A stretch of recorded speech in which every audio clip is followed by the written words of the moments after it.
तो आगे इसमें क्या है कि हम लोगों ने साइलोटम की जो संरचना है उसको डायग्राम जो बना लिया था, प्रकंद या प्रारूप, ठीक है ना। प्रकंद तो हो गया क्या, उसका नीचे वाला भाग और बाह्य शाखाएं जो होती है वो बाह्य प्रारूप बोली जाएगी। तो उसमें कुछ इंपॉर्टेंट पॉइंट है जो लिखवा दो, ठीक है। तो इसमें लिखिए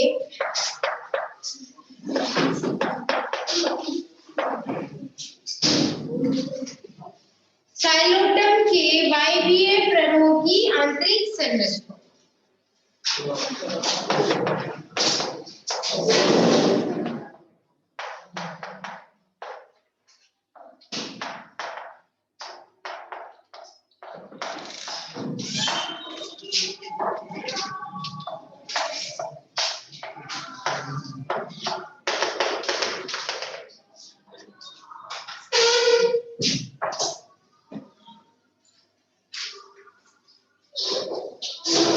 आगे वायवीय संरचना में क्या क्या होगा, सबसे बाहर की तरफ एक तो इसमें क्या है, रंध्र उपस्थित,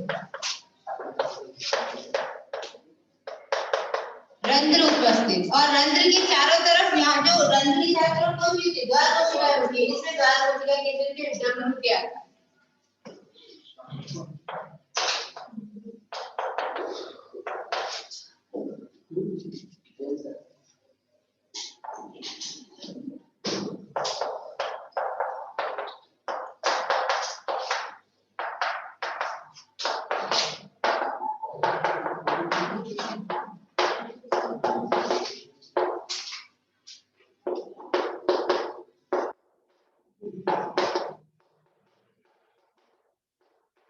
डमरू के आकार की।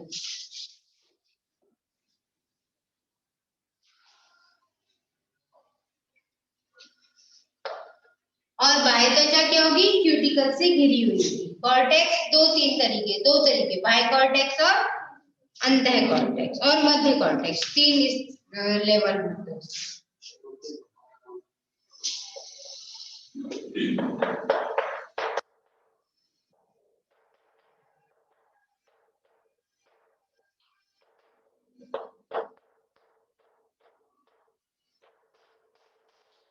कॉर्टेक्स, मध्य कॉर्टेक्स और अंतः कॉर्टेक्स। अगर बाह्य कॉर्टेक्स की बात करें तो कैसी होती है, क्लोरोफिल युक्त 2-3 परतों से मिलकर बनी, और उसमें क्या होगा, अंतराकोशिकीय अवकाश पाया। जब मृदुतक के अंदर क्लोरोफिल होता है तो उसे क्या कहते हैं, हरित मृदुतक या क्लोरेन्काइमा, ठीक है।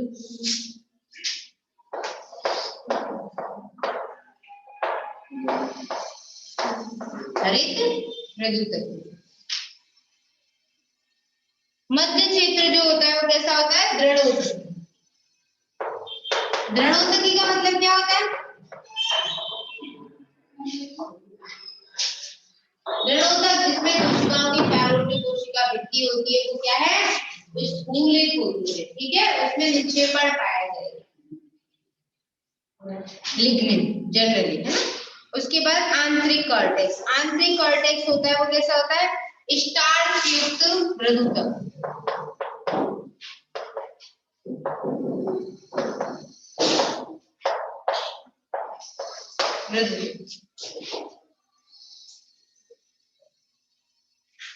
उसके बाद रंभ जो होगा, रंभ में क्या होगा, अंतःत्वचा तो चारों तरफ होगी होगी जैसा हर बार होता है हर जगह, है ना। तो उसमें लिखिए रंभ। रंभ में एक खास बात क्या होती है, कैस्पेरियन बैंड। कैस्पेरियन बैंड या पट्टियां उपस्थित। जहां जहां कैस्पेरियन पट्टियां होती है वहां से जल नहीं जा सकता, जल, क्योंकि कैस्पेरियन बैंड का मतलब है कोशिकाओं में क्या होता है, लिग्निन का जमाव होता है, और जहां लिग्निन होगा वहां पानी फ्लो नहीं करता, ठीक है, तुमको रास्ता रेडी करना। उसके बाद वायवीय प्रारूप में कैसा होगा, रंभ तंत्र, देखो भैया प्रकंद में तो कैसा था, वायवीय अवस्था में क्या हो जाता है, नाल, यानी प्रकंद में जो भाग नीचे है जमीन पे है ना, उसमें तो नहीं है पित्त, लेकिन जो ऊपर है उसमें पित्त, ठीक।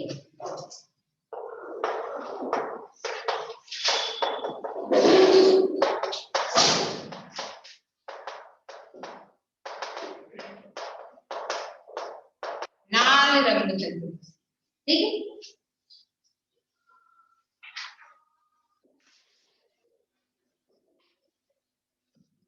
जाइलम में बले होंगे और इसमें क्या होगा, पित्त तो होगा ही, द्रवोदक की कोशिकाओं से मिलकर बना होगा। स्तंभ में 8 से 10 संख्या में अरीय किरणें निकली हुई,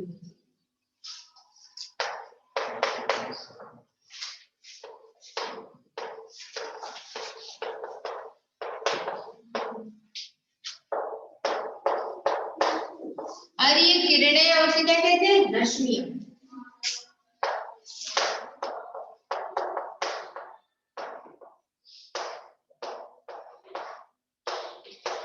अरीय किरणें निकलती,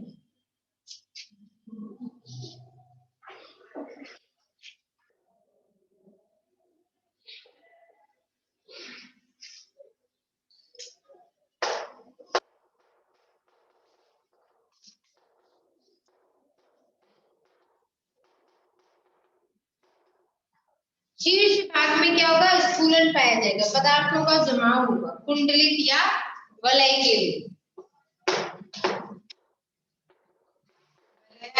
या फिर कुंडलित।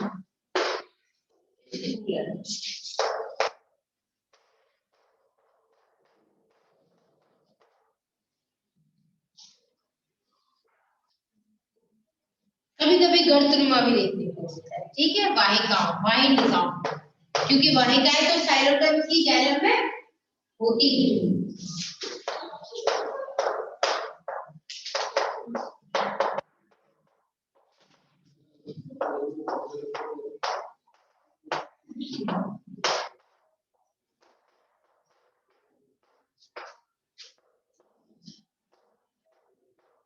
गणतीय स्फुलन और चाली नलिकाएं नहीं होंगी। बाद में क्या हो जाता है, आधारी भाग में पित्त खत्म हो जाता है।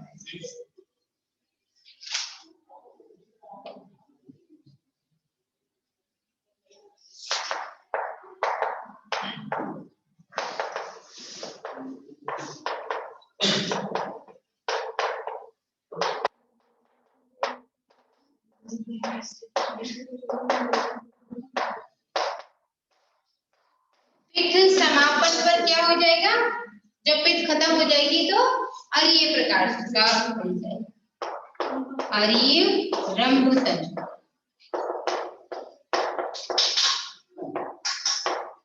उपस्थित होगा। उसके बाद पढ़ेंगे पत्ती की संरचना, ठीक है, साइलोट।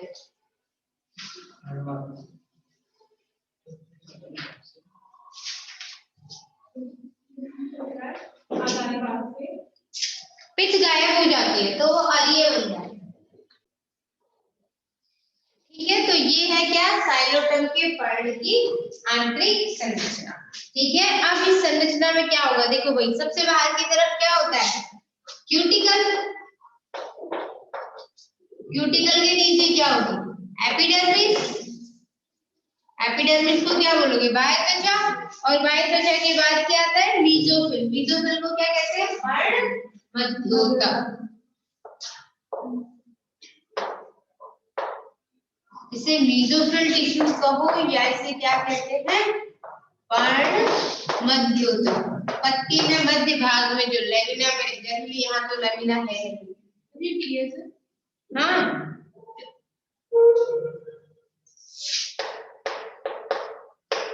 साइलोटम पर्णिकेटियस, अनुप्रस्थ काट।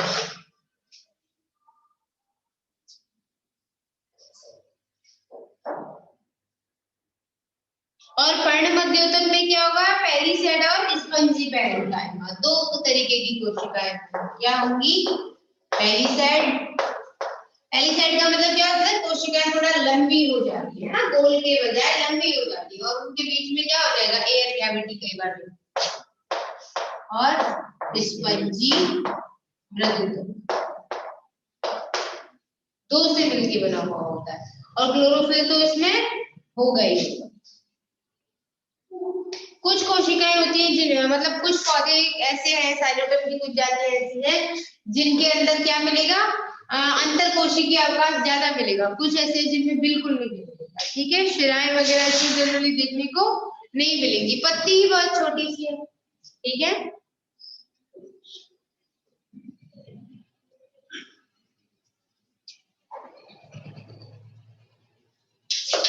तो इसके अंदर पर्ण नहीं होगा। अब इसमें क्या पढ़ना है आगे, संवाहन का काम करेगा, और क्या करेगी, पत्ती का कार्य क्या होता है, तो इसकी संरचना में तो यही विवरण है। ठीक है, आपको यही लिखना है कि बाहर क्यूटिकल होती है, फिर एपिडर्मिस है, बीच में पर्ण मध्योतक होता है जो दो प्रकार की कोशिकाओं से मिलकर बना होता है, पेरिसेड और स्पंजी मृदुतक। और जब मृदुतक है तो उसके अंदर प्रकाश संश्लेषण के लिए हरित कवक उपस्थित होगा। ठीक है, तो कार्य क्या क्या बनेंगे इसके, पहला हो गया प्रकाश संश्लेषण। अच्छा, हर पत्ती प्रकाश संश्लेषण करती है क्या? कुछ पत्तियां शल की होती है जो भूरे रंग की होती है, माइनस में पढ़ोगे आगे, है ना। हाँ, और नागफनी, नागफनी और कैक्टस एक ही चीज है, अलग अलग है। देखो भाई, कैक्टस तो अलग होता है ऐसा, या फिर कैक्टस की एक वैरायटी गमले में लगाते हैं ना बहुत सारे लोग, ये वाला कैक्टस। लेकिन जो ये होता है ना नागफनी, उसे नागफनी को कैक्टस नहीं कहते, उसे अपोन्शिया कहते हैं।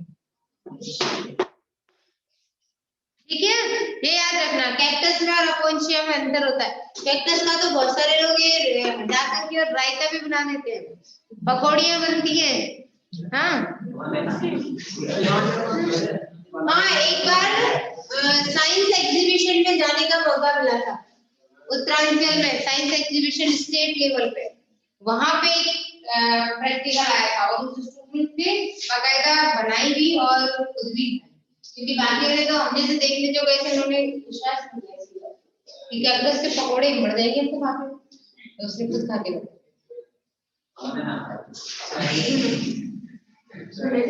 ठीक है, आगे लिखिए इस पर क्या करेगा, रंध्र नहीं होते। अच्छा देखो भाई, एक बात याद रखना, ये प्रकाश संश्लेषण फिर भी नहीं करती है, भले ही इसके अंदर और रंध्र नहीं होती। कब तक करेगी, स्टार्टिंग में, जब तक इसमें स्पंजी मृदुतक स्थिति है तब तक करेगी, फिर बाद में खत्म, नहीं करेगी।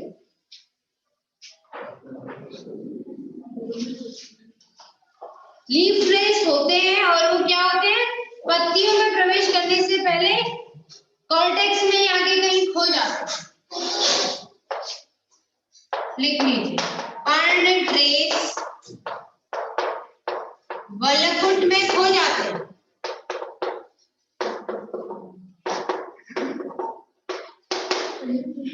वहीं से लौट जाएंगे।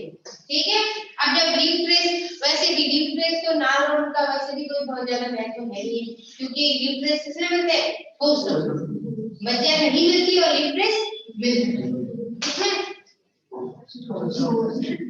ठीक है, आगे बेटा दो ना इसको, लिखिए जनन, साइलोटम में जनन के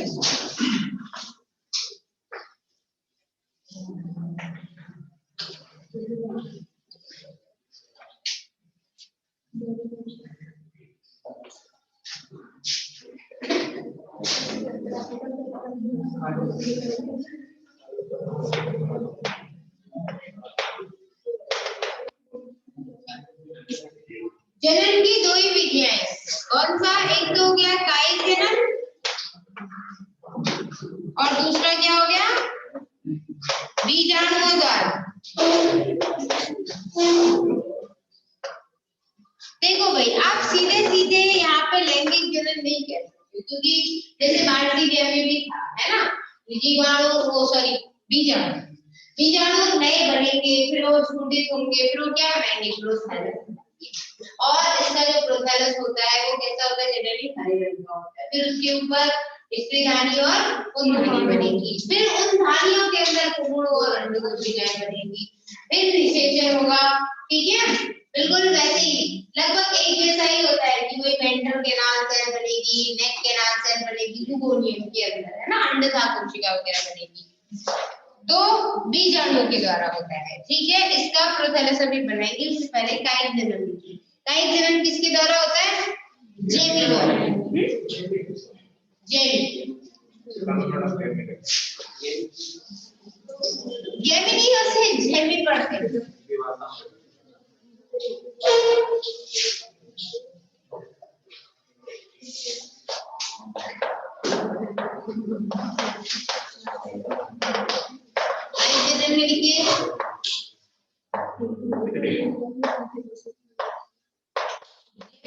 प्रगंध का शीर्ष भाग जो है ना, जनरली क्या कर देता है, जैमा में बदल जाता है। कब जिस प्रगंध की सतह पर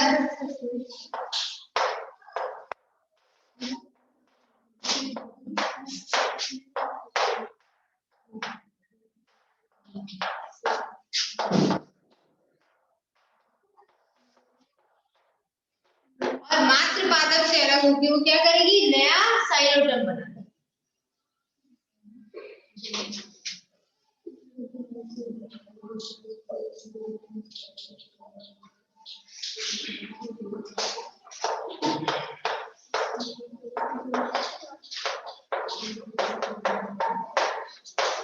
द्विपृष्ठीय शीर्ष कोशिका,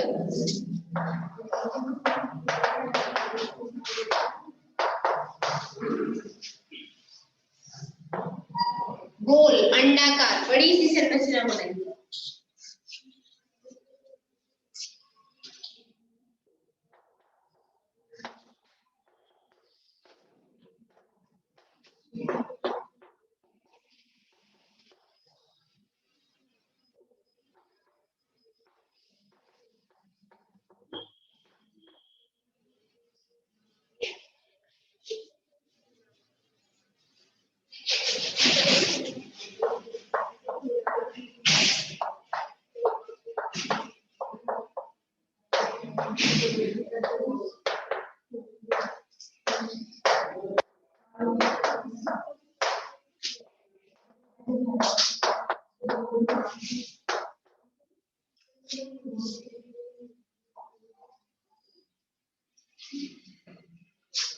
क्या बनाएगी वो, जेमी, नया पादप बनाएगी। ठीक है, उसके बाद आगे देखिए,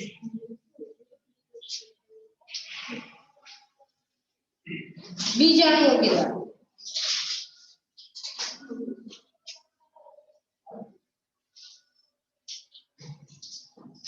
अच्छा, एक पॉइंट और लिखना है, जनरली तो क्या होगा, प्रगंध की सतह पर बनती है, कभी कभी युग्मकोद्भिद से भी विकसित हो जाती है।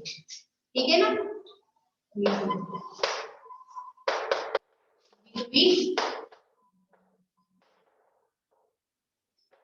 अच्छा, आपकी किताबों में ना कई बार आपको कभी कभी ना लिखते हुए यदा कदा लिखा मिलता है, उसका मतलब भी ये, हाँ, यदा कदा युग्मकोद्भिद पर भी, युग्मकोद्भिद क्या हो गया, प्रोथैलस, है ना, जेमी विकसित हो।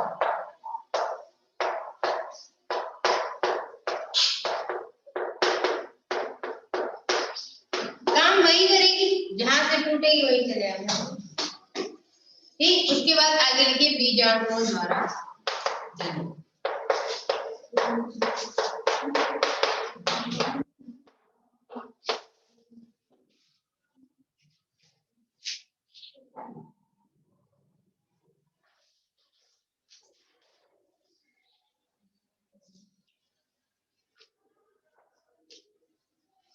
पहले बीजाणुद्भिद बनेगा, फिर युग्मकोद्भिद बनेगा, उसके बाद फिर युग्मकोद्भिद में क्या हो जाएगा, निषेचन, और फिर से क्या बनेगा, नया बीजाणु, ठीक है। इसमें लिखिए बीजाणु द्वारा जन्म।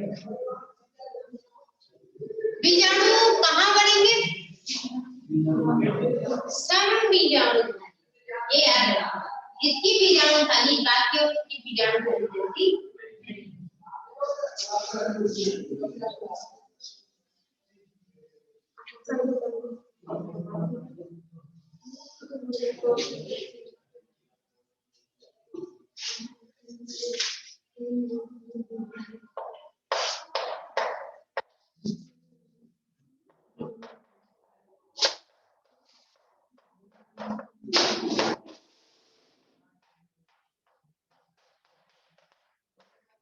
देखो बीजाणु थाली की संरचना कैसी होती है? इसमें जनरली त्रिपालित, और कहाँ लगती है? पत्ती के कक्ष में, है ना। त्रिपालित स्थिति होती है। फिर इसके अंदर क्या होंगे? बीजाणु होंगे, और ये बीजाणु अंकुरित होकर के क्या बनाएंगे? प्रोथैलस, ठीक है। ये जहाँ, ये जैसे मान लो ये यहाँ पत्ती, ये यहाँ पत्ती और ये इसका कक्ष था, ऐसे यहाँ ये लगी। उसके बाद क्या होगा? यहाँ से बीजाणु निकलेंगे, बीजाणु अंकुरित होंगे और उसके बाद प्रोथैलस बनेगा। प्रोथैलस जो होता है ना, वो स्टार्टिंग में कुछ इस तरीके का दिखाई देता है, जैसे ऐसा लगता है शू जैसे, हाँ जैसे जूते होते हैं।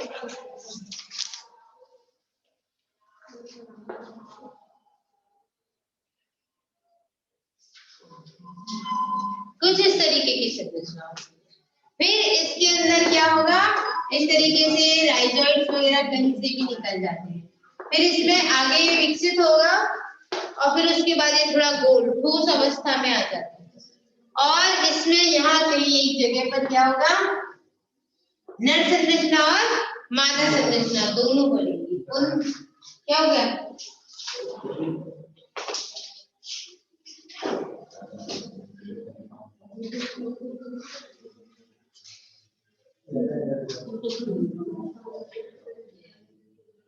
ठीक है, पहले ये होता है, फिर उसके बाद इस संरचना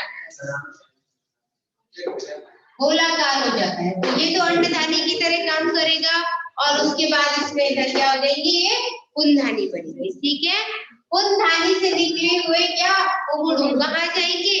अंडधानी के अंदर निषेचन होगा और निषेचन के बाद फिर इससे क्या बनना शुरू हो जाएगा? ओस्पोर बनेगा ना, निषिक्तांड, और निषिक्तांड अंकुरित होकर के क्या करेगा? नया साइटोप्लाज्म, ठीक है। ये व्यवस्था होगी इसकी पूरी कंप्लीट। तो आगे अब आप लिखिए, जब बीजाणुओं के द्वारा जनन पड़ेगा, इसमें लिखिए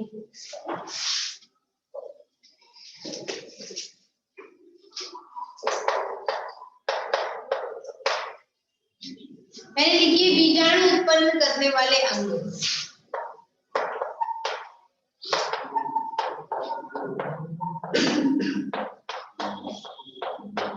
कौन सी संरचना ऐसी है जो बीजाणु उत्पन्न करती है?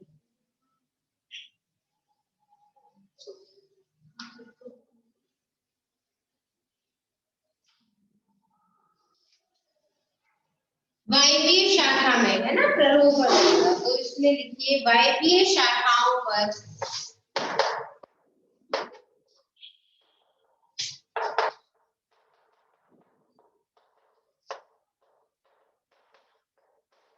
शीर्ष पर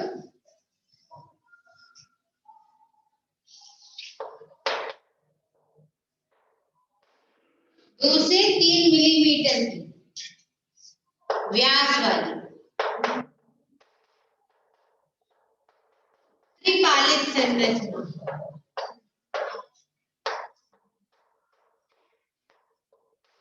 या बीजाणु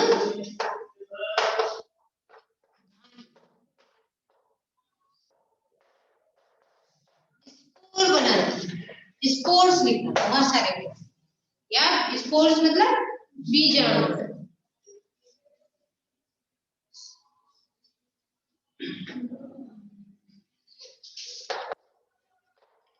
बीजाणुधानी को क्या कहते हैं? स्पोरेंजियम एक वचन कहेंगे और स्पोरेंजिया दो वचन, है ना। तो इसमें लिख लीजिए स्पोरेंजिया 2 या 3 पुटकों से मिलके बनी होती।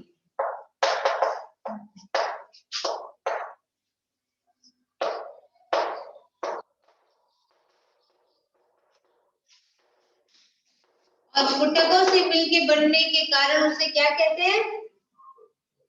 जब पुटकों से मिलके बनी होगी तो समबीजाणु।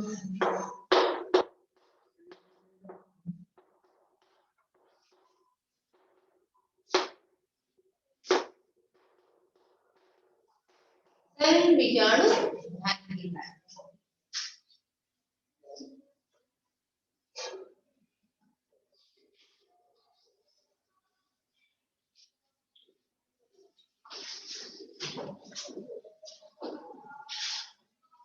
और ये कहां पर होती है? सहपत्र के कक्ष में।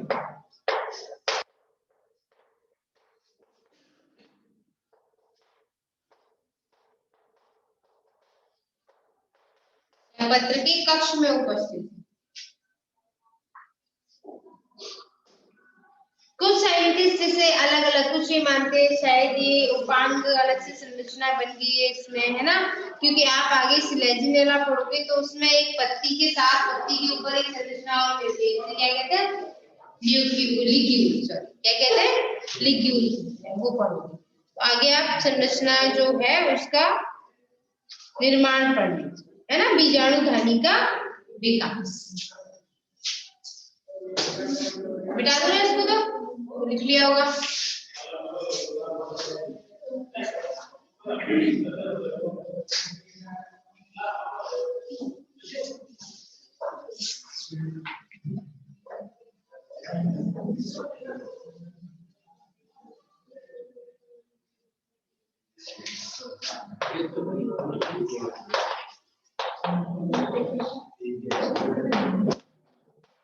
तो अब बीजाणु धानी का जो विकास हुआ है ना,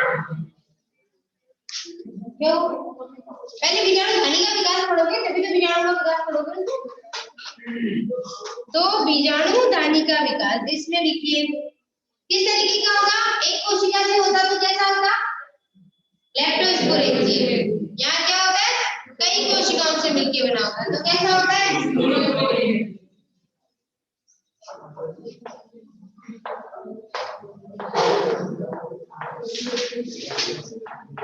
मार्सिलियम में कैसा होता है?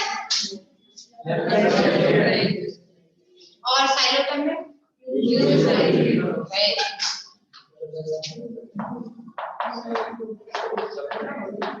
सब पढ़े।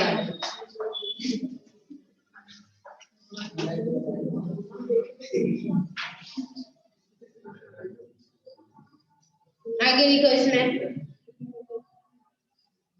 समबीजाणु धानी के विकास में सबसे पहले क्या होगा कि एक प्रारंभिक अवस्था में संरचना बनेगी, उसे क्या बोलेंगे? बीजाणु धानी धर। बीजाणु धानी धर की कोशिकाएं आगे विकसित होंगी, है ना। और एक कोशिका तो क्या बनाने, जैविक बनाने का काम करेगी, और दूसरी कोशिका क्या बनेगी? बीजाणु जन उत्तक बनाएगी। बीजाणु जन उत्तक की कोशिकाएं बड़ी होगी और धानी बनेगा।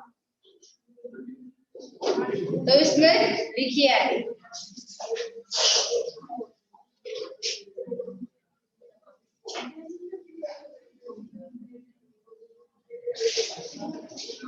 पहले डायग्राम बनाते फिर समझ में आएगा।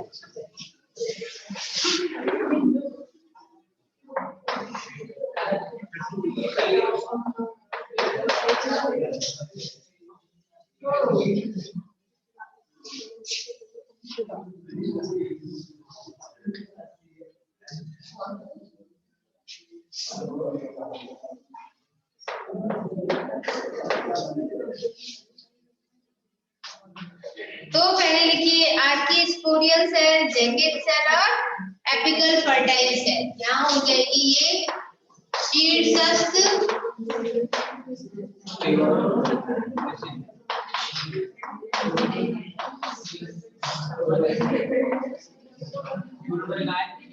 क्या उर्वर तथा फर्टाइल। उर्वरा होता है ना कि वो जमीन, एक दो तरह की जमीन होती है ना, एक बंजर जमीन और एक उर्वर उपजाऊ, है ना। जो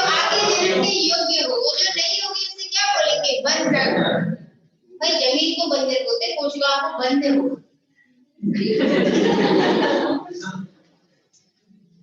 देखो यहाँ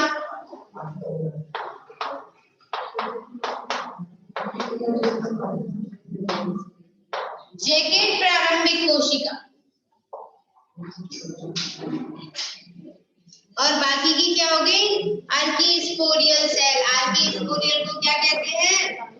बीजाणु आदि कोशिका।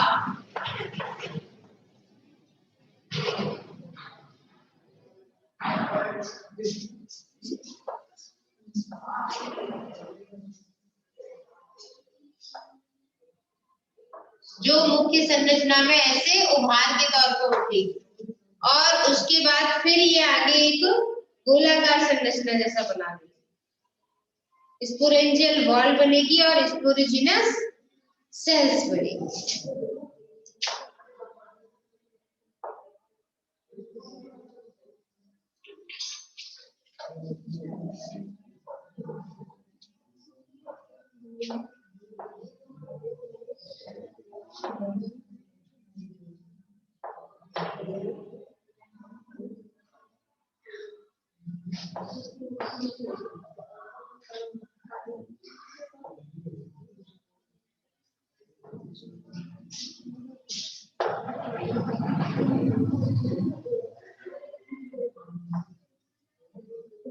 देखो ऐसा करना, तुम्हारे पास पेन है ना?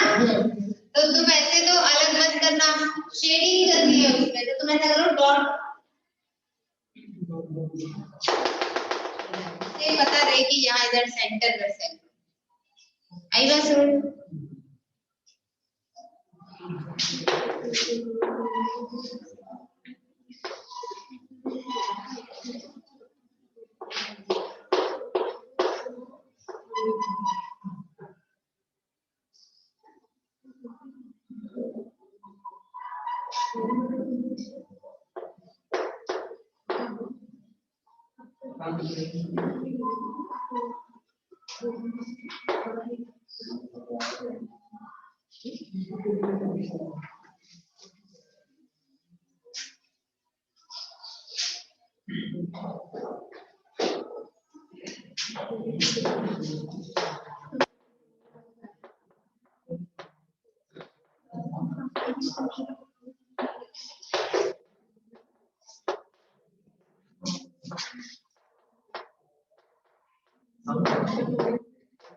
और ये क्या हो गया? बीजाणुजन ऊतक या बीजाणुजन कोशिका।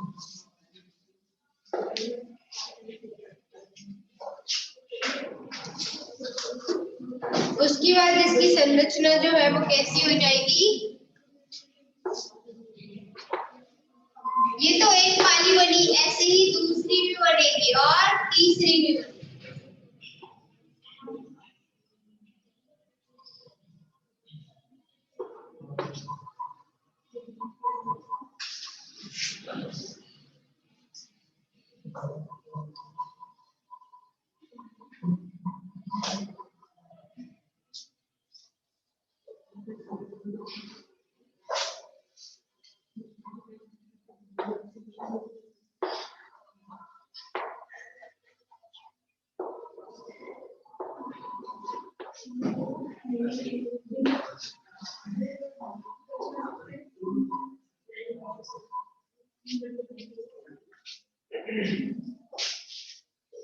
फिर इसमें क्या बनेंगे? स्पोर मदर सेल यानी बीजाणु मातृ कोशिका।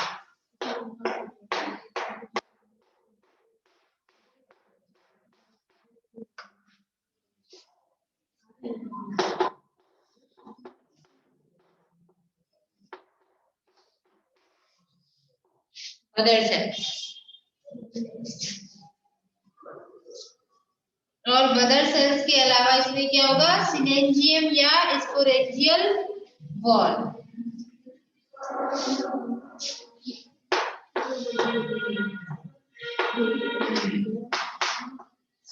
बीजाणु तीन हो गई ना, ये ऐसी एक बनी, ऐसी और भी आगे विकसित होकर के तीन बनेगी, फ्यूज हो जाएगी, जुड़ जाएगी। हाँ फ्यूज मतलब जुड़ना, और फ्यूज मतलब वो मैथ फिजिक्स वाला फ्यूज नहीं होता है। फिर उसके अंदर क्या होगा, इसमें स्फुटन होगा, है ना। आर्किस्पोरियल सेल्स को बीजाणुधानी कोशिकाएं या इसके अलावा इसको क्या बोलते हैं, प्रप्रसूतक कोशिका।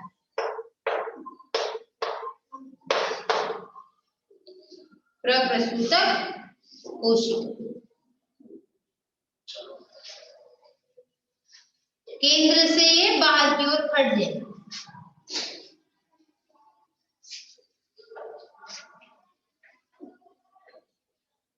बीजाणुधानी जब परिपक्व हो जाती है तो बीजाणुजन कोशिकाएं छोटे छोटे ग्रुप में इकट्ठी हो जाती है और कोशिका द्रव्य सघन हो जाता है। फिर कुछ कोशिकाएं बचेंगी, बाकी सब क्या कर जाएंगी, डिजेनरेट हो जाएगी, अपासित। और उसके बाद इन कोशिकाओं में क्या होगा, अर्धसूत्री विभाजन।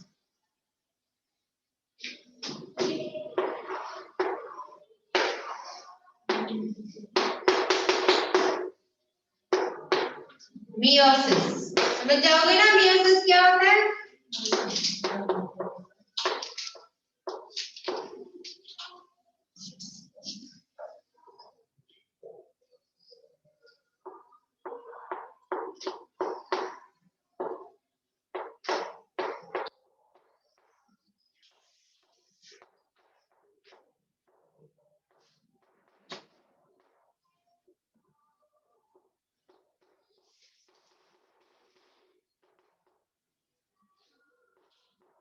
चार चार ही बनाना भाई, ये 5 बनाओ।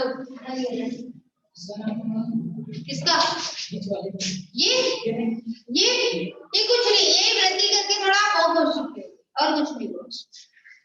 ये यहाँ से तो क्या बन गया, ये तो जैकेट कोशिकाएं बन गई, और ये जो सेंट्रल पार्ट था वो क्या बन गया, प्रप्रसूतक कोशिकाएं, जो आगे विकसित हो गई, ये हो गई प्रप्रसूतक, और ये क्या हो गई, जैकेट, ये जैकेट बन गई।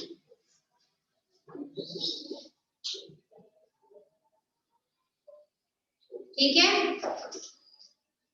और इसमें क्या होगा, एक अरीय रूप से एक परत होती है और उसमें क्या बनेगी, स्फुटन रेखा बनेगी जहां से वो फटे।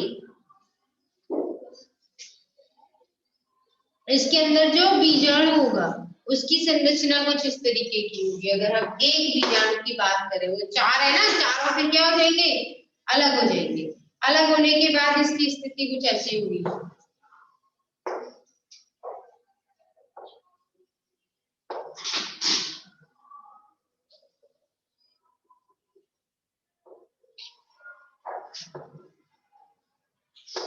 ये तो क्या बन गई, बाह्य भित्ति, बाह्य चोल हो गया उसका। और फिर उसके बाद बन गया मेडियन सिट, यानी कि सेंट्रल एरिया, झिर्री कैसी बन जाती है, बीजाणु रंगहीन और सेम के आकार की संरचना हो, जिसके अंदर एक झिर्री पाई जाती है। ये होगी इसकी बाह्य भित्ति, बाह्य भित्ति के बाद ये बन गया झिर्री, पर्दा जैसा, है ना। और ये जो है वो क्या है, ओष्ठ आकार की संरचना।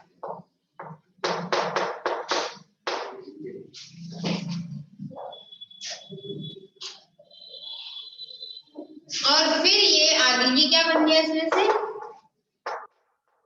बीजाणु बना, और ये बीजाणु कैसा होगा, अर्धसूत्री विभाजन के द्वारा बना एन टाइप का होगा। इसी की संरचना फिर इस तरीके से।